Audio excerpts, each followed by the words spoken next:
Like I started my career with interior designing. I eventually got chance, to go on the ramp. I wanted to be an actor.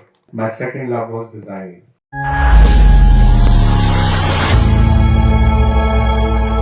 Good afternoon, sir. I'm Khushbu Sharma, and my question is: if you weren't a fashion designer, what profession would you have pursued?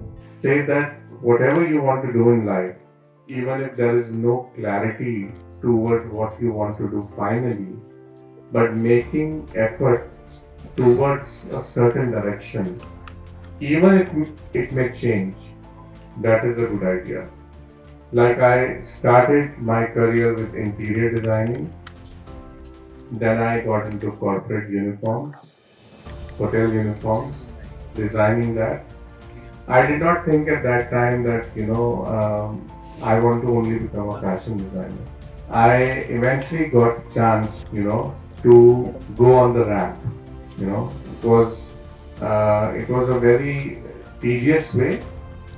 So in today's time, it is so difficult to find your way to success. But I was able to do that, so I would say that I'm very fortunate. I wanted to be an actor, but my circumstances, my family, it did not allow me to go to Bombay and struggle in that direction. But then my second love was design, so I was able to do that.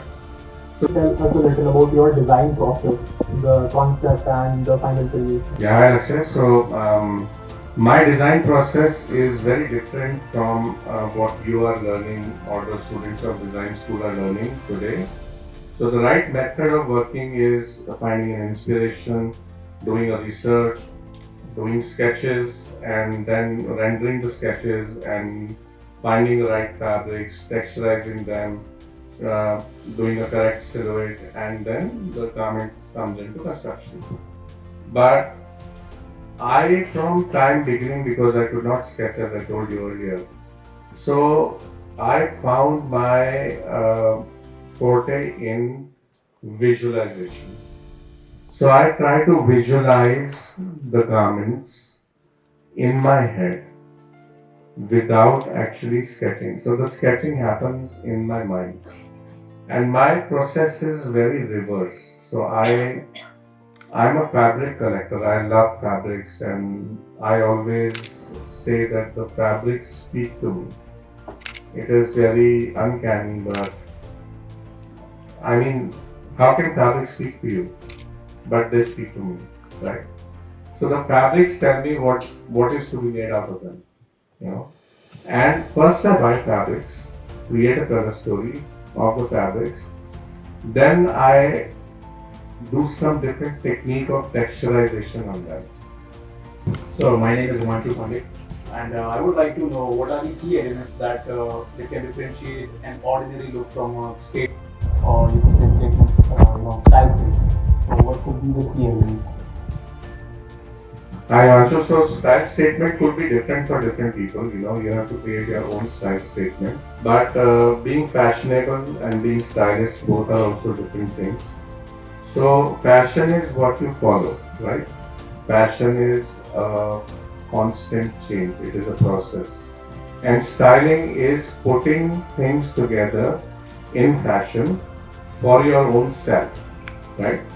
So style statement becomes putting up fashion, putting whatever you like, what suits you, the colors, maybe the accessories, the footwear, everything putting a look together and which works for you. And it is a process, but getting inspired first by the trends. Sometimes it works for you, sometimes it doesn't. So it's a point of wisdom which is required to first of all get inspired by fashion, follow the trend, and then put up a look which is very trendy for your own self. My name is Rohit Kamra. Sir, I have done some research about your collection. I have seen that you are more into ethnics. So I just want to ask you that in this Gen Z generation, who are your target customers?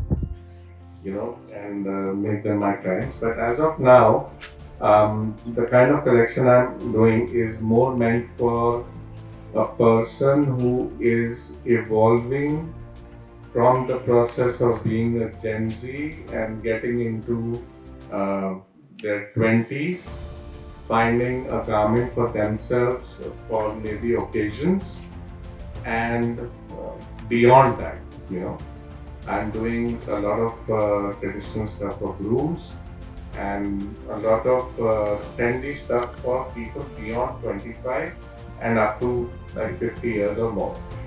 So you are right, it is very difficult to find a ground with Gen Zs, and they are not on my client list as of now because the trends right now are, you know, towards more of comfort, more of pleasure, more of, you know, the rosary material, the cord sets, and you know the lowers and the tops which are very comfortable, easy breezy.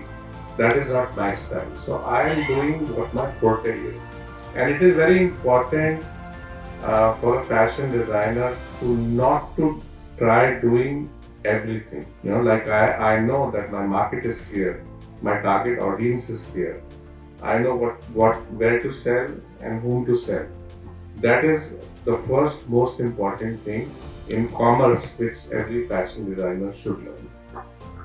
Hello sir, I am Ruben Azerio and my question to you is, if you could style any fictional or historical character, who it would be and why? Ruben, so historical character I would love to design. The founder of Jaipur City, Savai Mansingh ji. Yeah, that's a good idea. I never thought about it. That would be very something iconic. Yeah, very iconic, and it would have been an honor. Yeah, definitely. He made this city, and we are living in the city. You know, he had such amazing vision. How organized is the old city? You know, the pink city.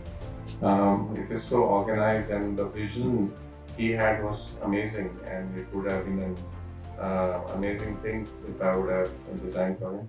Yeah. I am Alicia, and my question is to you is, if you had to describe Rohit Kamra's brand in three words, what would they be? My brand, the tagline is the modern Maharaja. You know, and the definition of this modern Maharaja is, so it is not about the royalty anymore. A person who feels like a royal from within and who wears any silhouette, any garment with a lot of attitude in a very royal way is the modern Maharaja. ऐसा मेरा question ये था कि what's the one fashion item that every man should have? Every man should have a good pocket square to go with either a blazer or a bangala or a suit, you know. Having a good collection of pocket squares, you know, sets you apart. It gives you that X factor which, you know, people are not having. You know, people just wear the suits or blazers and bangalas, you know, without understanding that how to set them apart. Who has been your biggest fashion inspiration and why? I have been inspired by international fashion designers like Alexander McQueen. This is Harshita. How would you define the essence of a well-dressed man? So a well-dressed man, first of all, is a person who is very confident.